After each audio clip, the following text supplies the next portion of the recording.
How would you advise people who have their first fight or the first couple of fights coming up that are really stressed out and have the jitters before the fights? How would you advise them on dealing with that? If you prepared yourself every day, twice a day, for that 6 weeks, for that 10 weeks, however long your training camp is, by the time the fight gets there, it's not really in your hands anymore. Like, stressing out isn't really going to do. Stressing out whether you're going to win or lose isn't going to do a whole lot for you.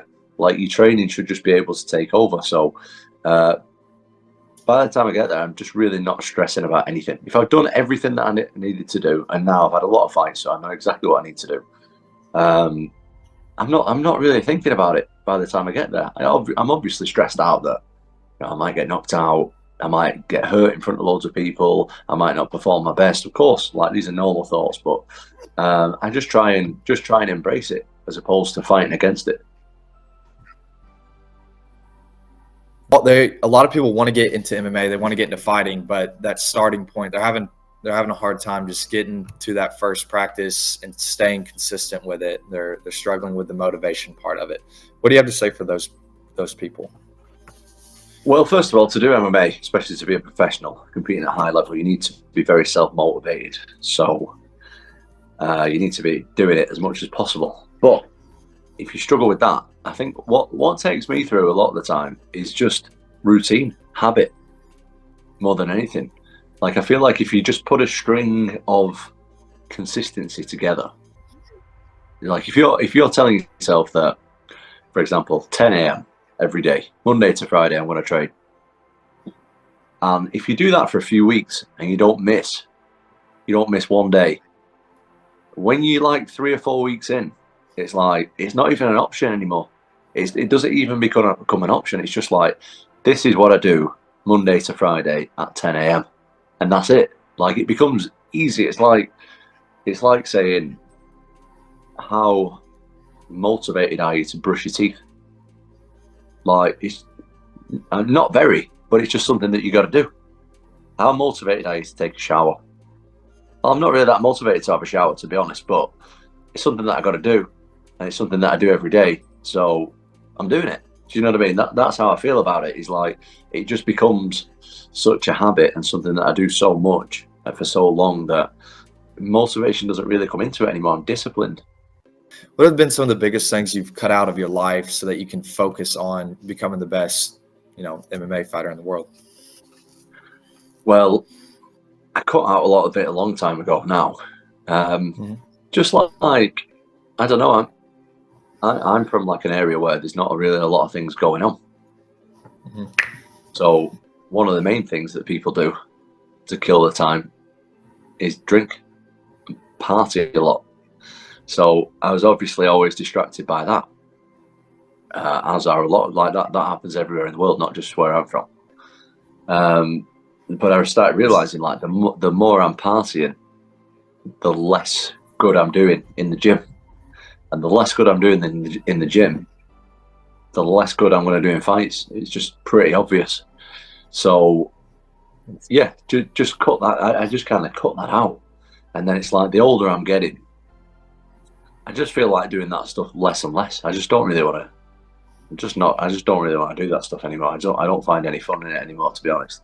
What I find fun is like consistency and feeling good about myself. And if I'm partying a lot, I feel good for like 4 or 5 hours when I'm partying, and then when it's over, I'm like not feeling good about myself anymore. So yeah, I'm just trying. I think that's a big thing, is like, partying's good and everything, and you should definitely let off some steam every now and again. But I don't know about doing it all the time when you're trying to be a professional athlete. It doesn't serve you much, in my opinion.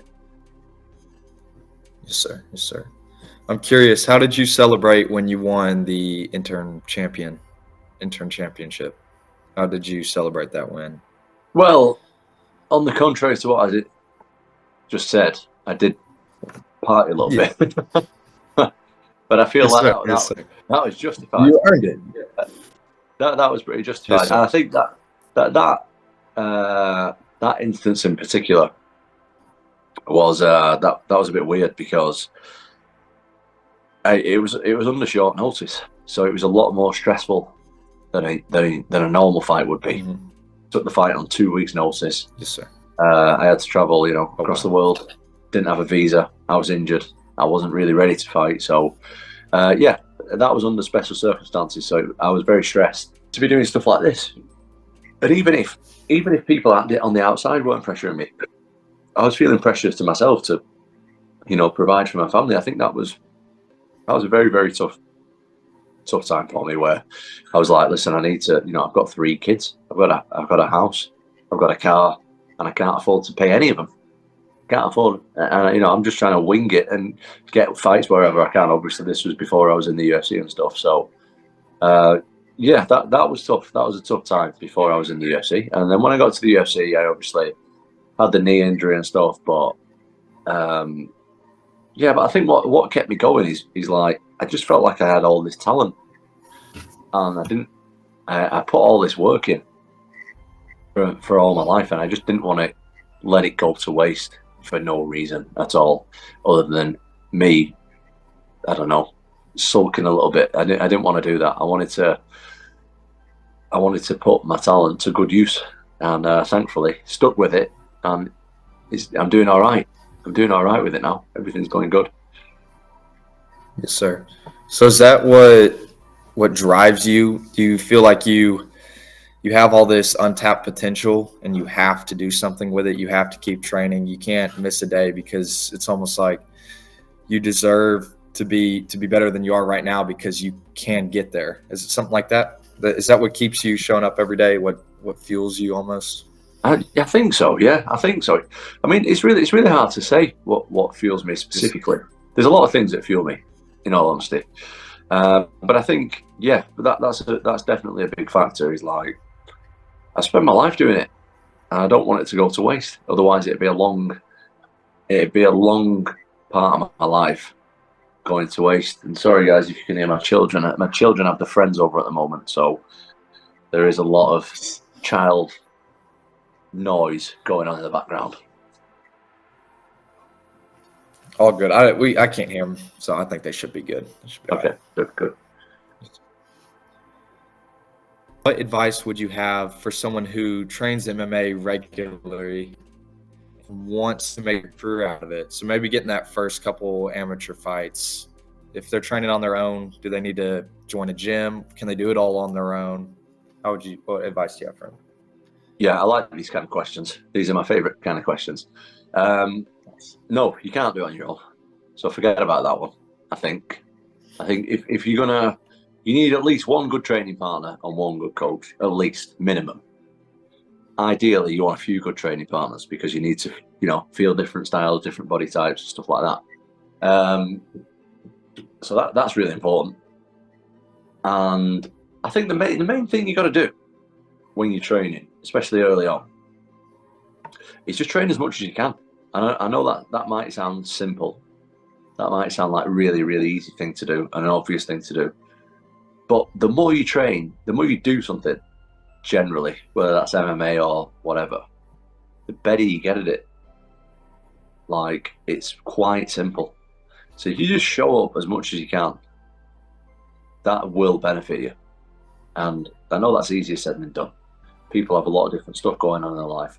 I understand that. People have injuries, people have illnesses and responsibilities. Listen, I know all about that. I've been through it myself. I'm still going through it. But keep showing up is the ultimate win to anything. Like that'll trump anything, is if you keep showing up. Awesome. So, similar question. How many amateur fights would you recommend having before going pro? So really, what's the jump from going amateur fights to pro fights, and how would you make that jump? Okay, also a good question. So I had 9 amateur fights. I was 9-0. I went unbeaten as an amateur. And I would have had a lot more if I could.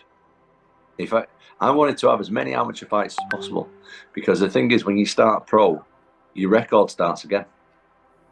So my plan when I was fighting amateur was like, just fight as many good guys as possible, get as much experience as you can in the amateur level before you switch over to pro. My problem was in the UK scene, or the European scene at least. Like I'd fought everybody that there was to fight at the like amateur heavyweight level. That I kind of, and most of the guys I fought as an amateur were unbeaten. I just wanted the toughest fights possible so I could get that experience for the pros. So yeah, I had quite a few tough amateur fights. I had 9. Like I said, I would have had 25 if I could have had that. So I think get as much amateur experience as you can, and then once you step into the pros, you know if you're having nearly 10 plus amateur fights, the switch between amateur and professional shouldn't feel like much, to be honest, because you're that well versed at going through training camps and just the special occasion of fighting, getting your hands wrapped, doing the walk, having a referee, taking your shirt off, exchanging punches and kicks with another guy. Like you'll be used to all that, so it shouldn't be a massive difference. I would never ever recommend someone having like 1 or 2 amateur fights and switching over to pro. You should be able to spar full on without being exhausted for 3-minute rounds. That's the first. The first thing is just purely fitness and conditioning. Can you do 9 minutes full on without being completely exhausted? That's the first question. The second question is what your coach is saying about it. Are people looking at you thinking, who's ready to fight? Another human being who's also trained? Because that's what it comes down to. Like, you got to remember, the other guy's training for you as well. You're training for him, but he's also training for you. So, is it going to be an even playing field when you guys get in there? Or is his level going to be up there and your level is going to be down here? Because anyone can take a fight. Anyone. But you want to do it safely, and you want to at least try and win. You're not going to win everyone, but you at least want to try and win. So I would say, yeah, make sure you're fit enough. For the first and foremost, make sure you're fit enough and you're not going to be absolutely exhausted in there. And ask someone, if you've not got a coach or whatever, ask someone who knows what they're looking at. Don't ask a friend from the bar. Go to a gym and ask someone who's had fights themselves and ask them their opinion. That's a great answer. I really liked it. Do you ever compete in jiu-jitsu or grappling competitions? I have done. I've had a lot of grappling competition experience, actually. But these days, it's just not really for me anymore, to be honest. It's just like, I always did like grappling for MMA. That was always, my plan was always to be where I am now, be in the UFC and, be the top guy in the division and stuff. That was always my plan. So I always just did grappling competitions, like basically just as a way to compete and something to do. But now I feel like if I want to do purely grappling competition against other guys who purely just do grappling, like I want to win. Obviously, I want to win the grapple, and I don't think my chances are that good because I'm training so many aspects now. Like my focus is MMA. I probably just straight grapple probably once or twice a week, whereas some of these guys are doing 2-3 times a day who are competing at like elite levels in grappling. So it's not so. Maybe when I retire from MMA and I don't want to get punched anymore, I might delve into that a little bit. But for right now, my focus is just MMA. Yes, sir. Yes, sir. How did you get started training MMA, and was it a person that got you started? Yeah, so I have a really unique journey in MMA, really. I got a John Jones question. Okay. I'm sure you've had this. If he retires, who is next for you? Who do you have your eyes on? Oh, well, I think it's quite obvious, really. So Cyril Gane and Alexander Volkov are fighting next week, maybe. Next week, I think. I fought Volkov before, but his ranking's really high now. I think he's like second rank in the world or something. I've not fought Cyril Gane. I think his ranking's high as well. And I think the winner of that, probably the winner of that, like if Jones decides to vacate the belt, which we don't know right now, I think I will be automatically promoted to undisputed champion, and then I'll fight one of them guys next. I would imagine. When you first started, did you have a MMA fighter that inspired you and that you looked at a lot, or was it mainly just your dad that was pushing you into it? No, I'm inspired by everybody. I'm still inspired by fighters to this day. There's no one I respect more on planet Earth than MMA fighters. Like, I still idolize fighters to this day. But the guy that I've looked up to the most and still look up to is the great GSP. I think he's the best MMA fighter to ever do it, and always has been and always will be. I think that the reason that I look up to him so much is because he's so smart. Like, his approach to the sport was way different to anybody else's. Like, he, for me, revolutionized the sport from what we know it as now.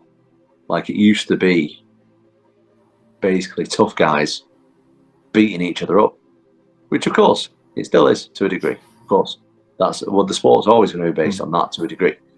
But for me, he was one of the first MMA athletes, and I'm like putting an emphasis on the word athlete when I say that, because he is a true athlete. He's a guy who did martial arts and was a professional athlete as well. And that was super impressive to me. I was super attracted to that. That's what I wanted to be and still want to be. Nice. Yes, sir.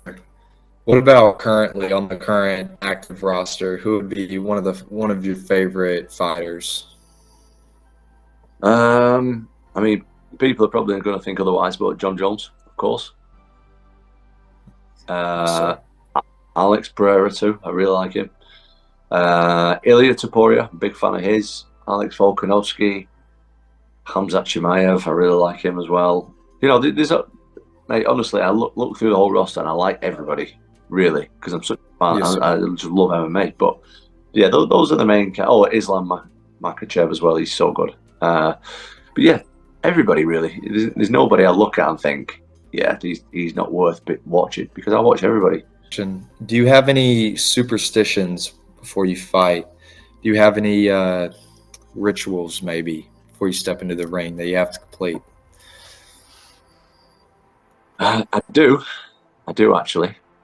I have been asked this question before, but the rituals are very personal to me. Yes. And I'm not willing to share them with anybody, unfortunately. Even though this community is where I share the most. Anything, but that's something I'll never share. That's for me. That's for me only. So I won't be doing that. I won't be telling anybody. Maybe when I'm retired, I'll jump on the community, start telling people. But right now, it ain't happening. Heck yeah. Fair enough. How well traveled are you? And if you have traveled to a lot of places, what has been one of your favorite countries to be in? That's a really good question, actually. It's a really good question. Yeah, I'm a big fan of travel. I like to travel. I'm yet to go to. I would really like to go to China. I'd really like to go to Japan. I'd never been to any of these kind of places, these kind of countries before. I'd really like to go to Australia. I'd really like to go to South Africa. These are all places that I've never been. As far as places that I have been, I really like Eastern Europe. For me, is somewhere that not a lot of people from Western Europe go as a place, as a tourist, and I really like it over there, man. Like, I really like Poland. I really like Slovakia. I really like Lithuania, Latvia, places like that. And I've been to these kind of places, and they're really places I enjoy. I'm still yet to go to, I would like to go to Romania. I'd like to go to Bulgaria and Croatia. These are places I've not been yet, but yeah, I would say like Eastern Europe is a place that I really like to spend some time. If you could time travel back to teenager Tom, 15, 16 years old, what advice would you give him? Or maybe a better question would be, what would you give 15 advice to young teenagers who are trying to get into the fighting scene? It's a good question. I think that I think if I was going to tell myself anything, I would tell myself, like, stop caring, stop worrying about what the next move is, and just enjoy right now. And that's something that I'm still working on. But I think, especially when I was younger, I used to think about the future too much and stuff like that. So now I just think, yeah, just enjoy it. And the same goes with the sport. Just enjoy it. This is a sport. It's not life or death. Go and enjoy yourself out there. If you don't want to do it, don't do it. If it stresses you out too much, go and do something else. But yeah, just relax and enjoy yourself. As we were just saying, like, strength and speed are two things that you can't really see from film. But that's film. When you're cage side, I mean, you still can't see it like you can when you're in there, of course, but you can see it a lot clearer than you can on film. You can see how fast two guys are moving when the, feet from you. Whereas when you're on film, things are different. The lighting hits different.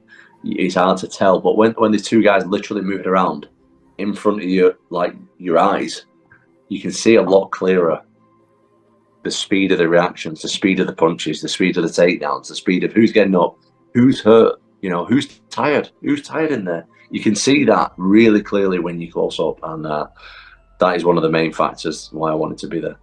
Yes, sir. Makes a lot of sense. So, last question. A few people are curious about your tattoos. Why the tattoos, and where did you get them at? Because they really like them and they want to go to the same person. Right. Okay. This is me and tattoos is like a bit of a sore subject, and it's something that I never know which way it's going to go with the tattoos. It's not something that I've thought out a lot. A lot of my tattoos, they are not what I had in the first place. A lot of them, like loads of them, are cover-ups, loads. So they wouldn't actually be my first option. But a lot of them are just like, well, I've got to cover it, so this is the best option for a cover-up, in my opinion. So my thing was, I had two different. So I've got my feet tattooed, got a little bit of leg tattoo done, but not much. I had both my arms, and everything was basically like a different style.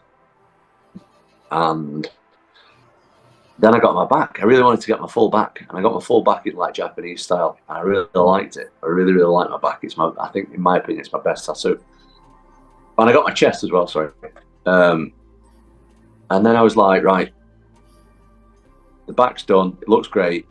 But all the other tattoos that I've got, they look a little bit weird now because I've got this big back and 6'5". It took 55 hours to do my back. It took a long time. That is insane. And then I'm like, dang, I've got this huge back with this huge tattoo on it, literally. Any your final words for the group? Anything you want to leave them with? Yeah, just thanks, guys, for tuning in. I really appreciate it. I really enjoy these chats, actually. This is one of the only places where I can come and don't have to be in like a professional mode and watching what I'm saying and stuff. This is more like I'm always like the real me, quote unquote, but sometimes, there's a million cameras on me. I got to be careful what I'm saying. This might get censored, that might get censored, and I got to push this narrative, that narrative, whatever.